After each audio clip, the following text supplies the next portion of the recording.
2 नवंबर की सुबह ईडी के अधिकारी अपने दफ्तर में दिल्ली के मुख्यमंत्री अरविंद केजरीवाल के पहुंचने का इंतजार कर रहे थे, मगर दिल्ली के सीएम अरविंद केजरीवाल ने ईडी के नोटिस पर पेश होने के बजाय ईडी को एक सख्त जवाब भेजकर अपनी पार्टी के नेता और पंजाब के मुख्यमंत्री भगवंत मान के साथ विधानसभा चुनाव में पार्टी के प्रचार प्रसार के लिए मध्य प्रदेश निकल गए।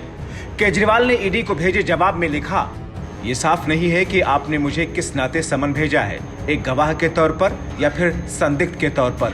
समन में डिटेल भी नहीं दी गई, ये भी नहीं बताया कि मुझे व्यक्तिगत तौर पर बुलाया गया है या फिर मुख्यमंत्री के तौर पर या फिर आम आदमी पार्टी के मुखिया के तौर पर। जिस दिन ईडी द्वारा समन जारी किया गया उसी दिन बीजेपी नेताओं ने बयान देना शुरू किया कि मुझे गिरफ्तार कर लिया जाएगा।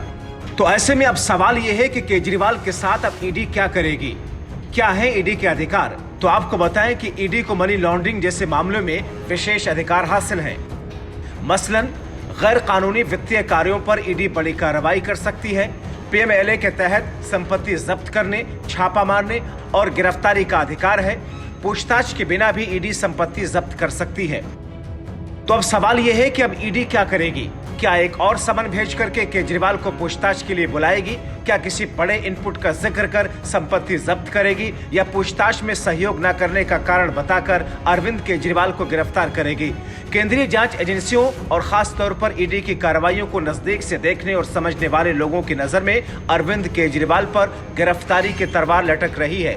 वो कभी भी गिरफ्तार किए जा सकते हैं, मगर आपको ये भी बताते चलें कि ईडी के पास असीम अधिकार तो हैं, लेकिन कुछ चीजों में अंकुश भी है। क्योंकि बीते दिनों अक्टूबर के शुरुआती हफ्ते में एक केस की सुनवाई के दौरान सुप्रीम कोर्ट से ईडी को फटकार भी लगी है। सुप्रीम कोर्ट की एक बेंच ने टिप्पणी की थी, ईडी ये उम्मीद नहीं पाल सकती कि जिस आरोपी को समन जारी किया गया है वो अपने गुनाह को कबूल कर ले या पूछताछ के दौरान आरोपी अपना बयान उसके सामने दर्ज करा दे। अगर समन के बावजूद कोई आरोपी सहयोग नहीं कर रहा है तो आरोपी को सिर्फ इसलिए गिरफ्तार नहीं किया जा सकता। अगर आरोपी ईडी के सवालों का जवाब नहीं दे रहा है तो यह अपने आप में पर्याप्त नहीं है कि उसे धारा 19 के तहत गिरफ्तार कर लिया जाए। पीएमएलए की धारा 19 में प्रावधान है कि अधिकारी को यह विश्वास होना चाहिए कि आरोपी अपराध में संलिप्त है।